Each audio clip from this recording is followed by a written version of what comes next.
Hello, and welcome to the newest players of the Most Dangerous podcast.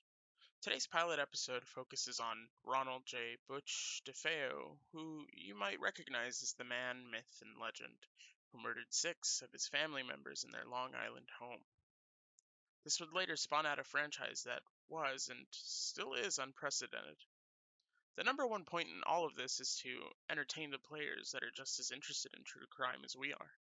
We dove headfirst into the deep end of the Amityville murders and discovered that, after analyzing all of the research, we needed to decide an answer to one simple question. Do people kill people, or can a house truly and actually possess someone to kill?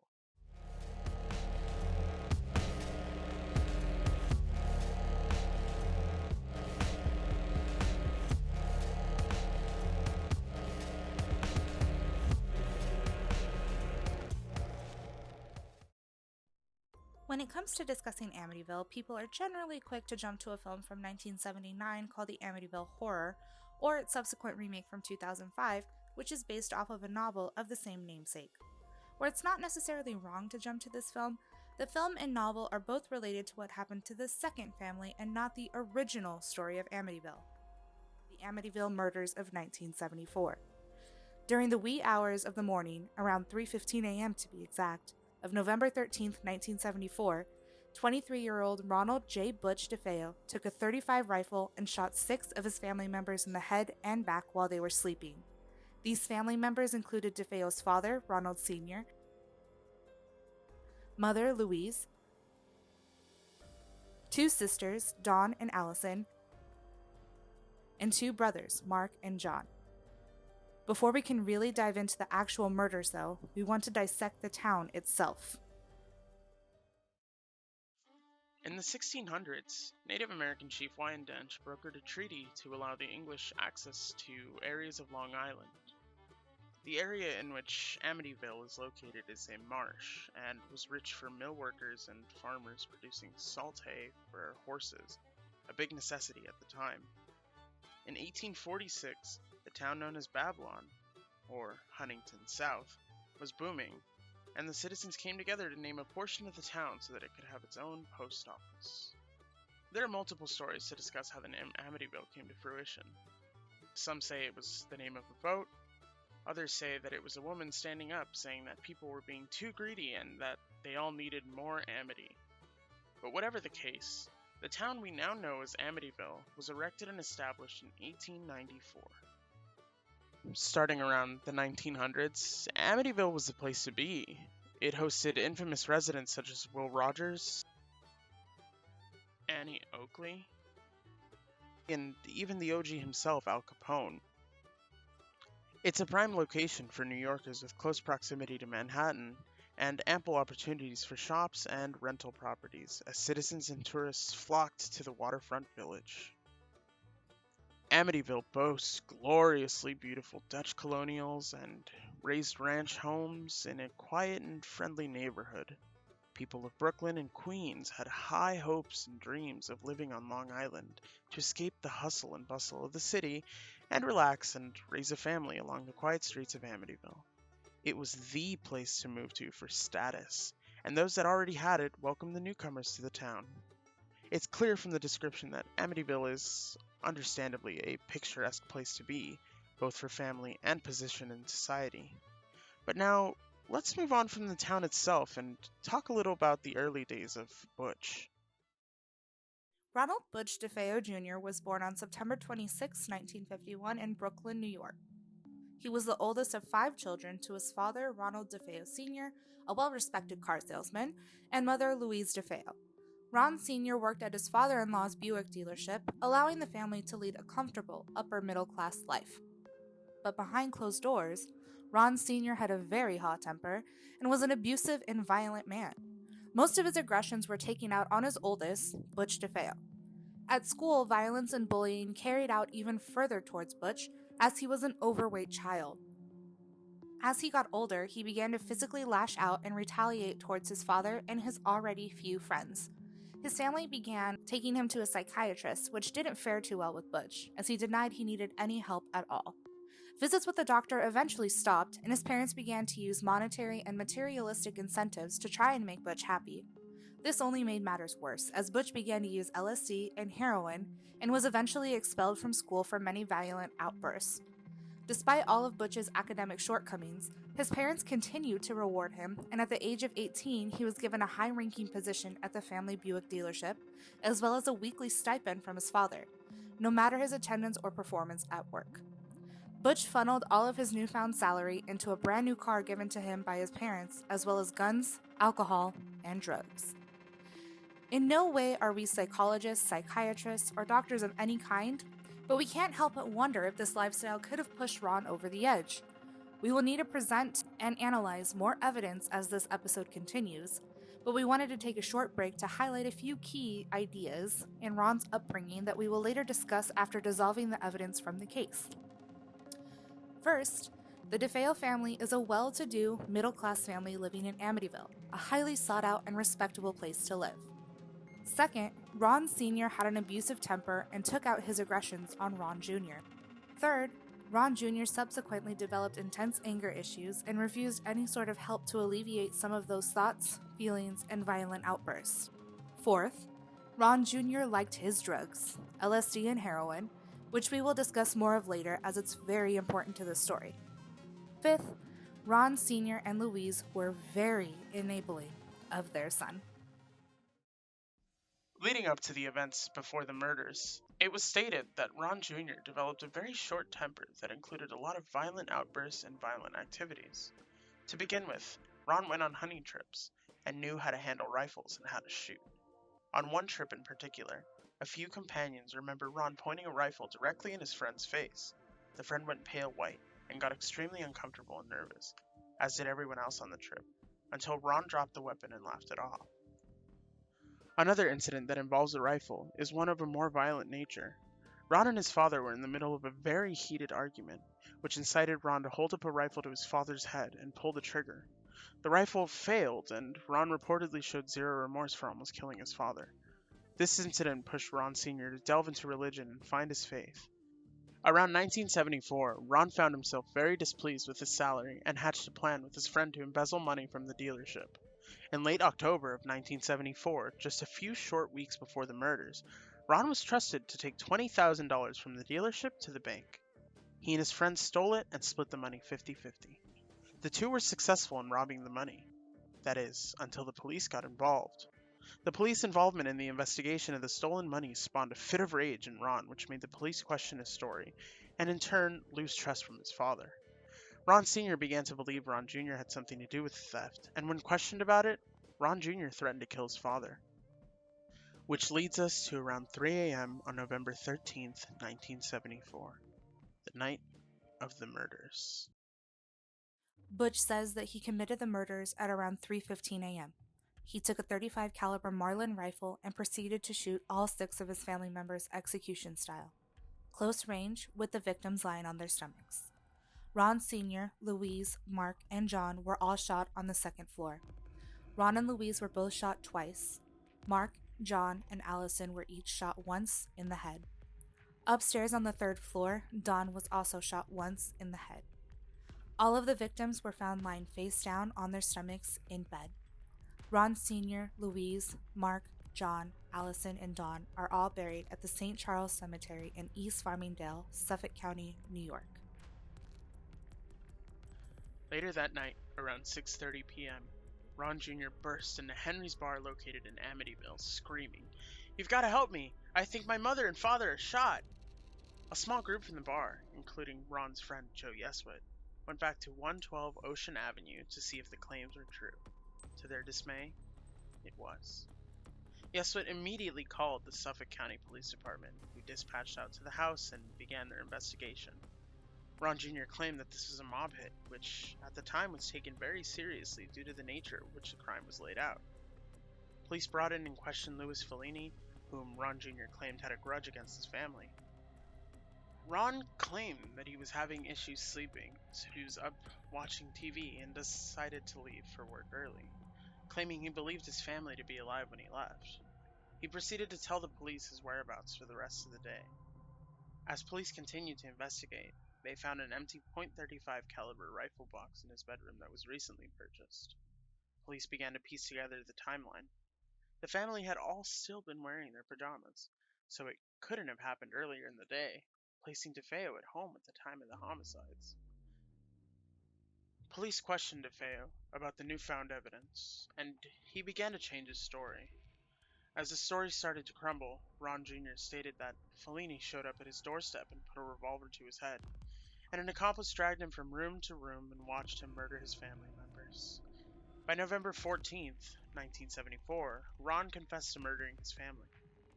Once I started, I just couldn't stop. It went so fast. Once the murder was complete, he claims that he took a bath, discarded evidence using his blood-stained clothes and rifle, and then left for work. His trial began on October 14th in 1975, and he was being defended by William Weber. Weber fought a strong defense with an insanity plea claiming that Ron was acting in self-defense as he heard his family plotting against him in his head. A psychiatrist, Daniel Schwartz, corroborated this idea of insanity, but the prosecution's psychiatrist, Harold Zolan, says that he was a habitual drug user, LSD and heroin, and diagnosed him with antisocial personality disorder, and further suggested that Ron knew well and full what he was doing at the time of the murders.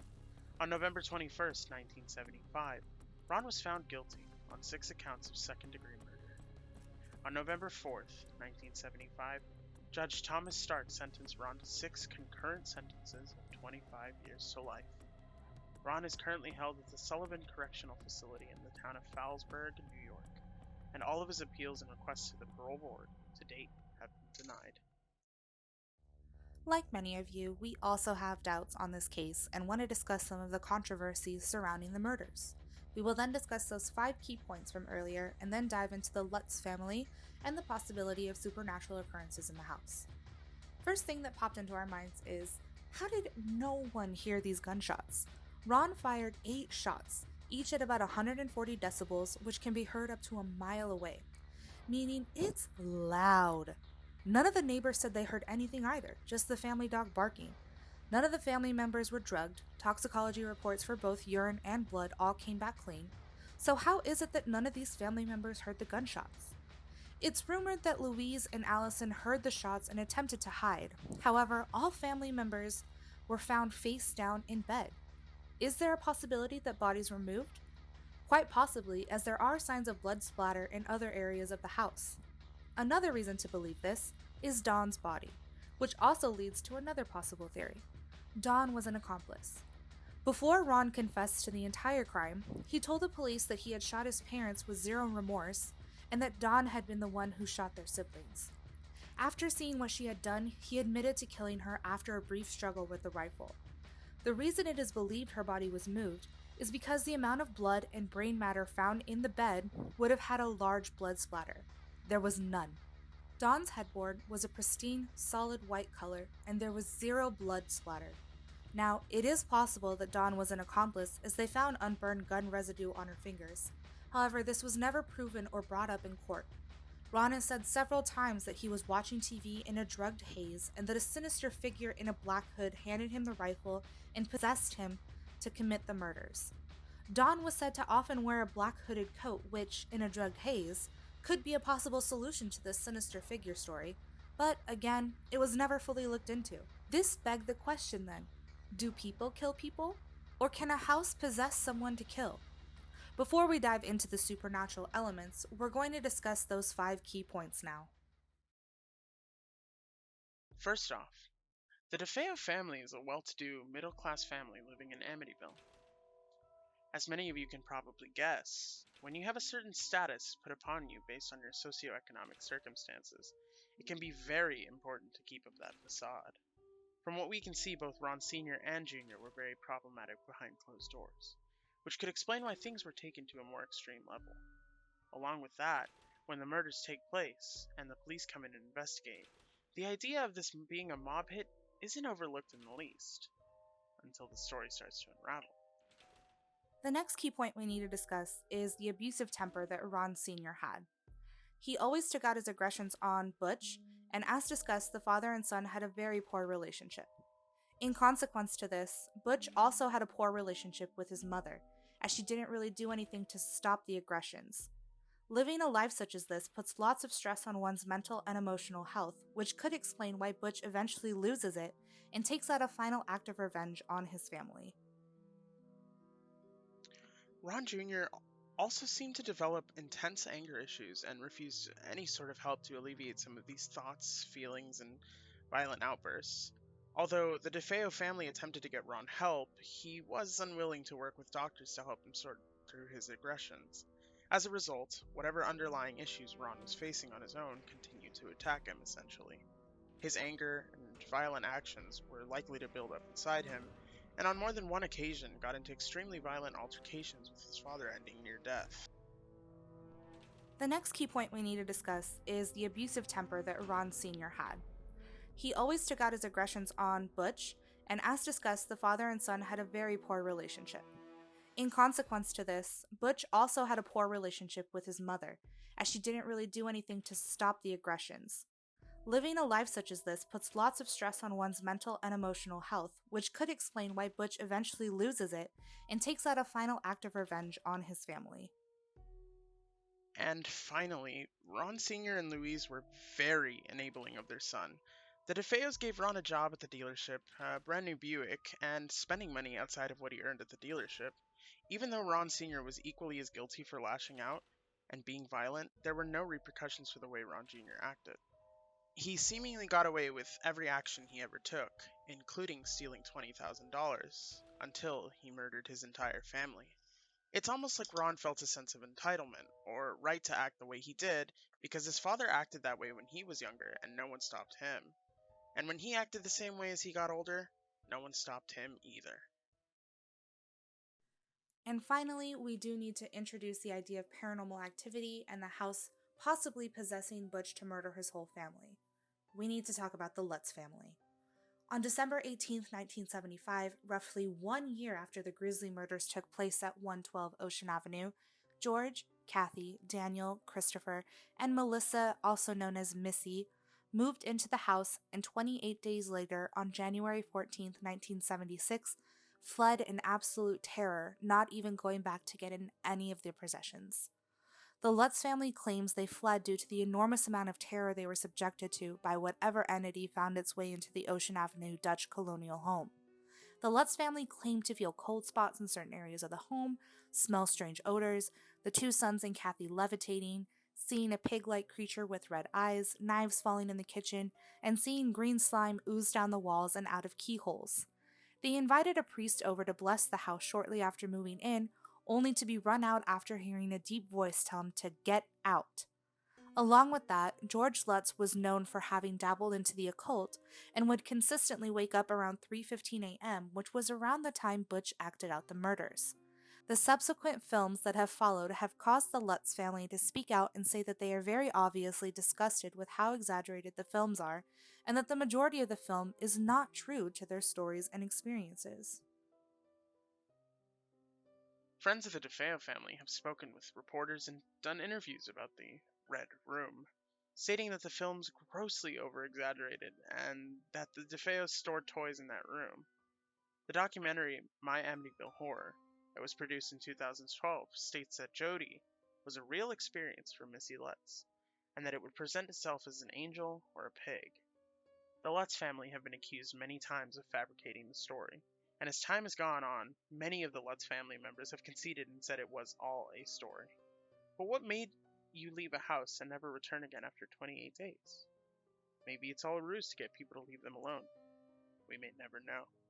This is all coming just a year after Ron Jr. testified that he claimed to have been possessed by some sort of demonic, possibly satanic entity, which forced him to enact the murders of his family.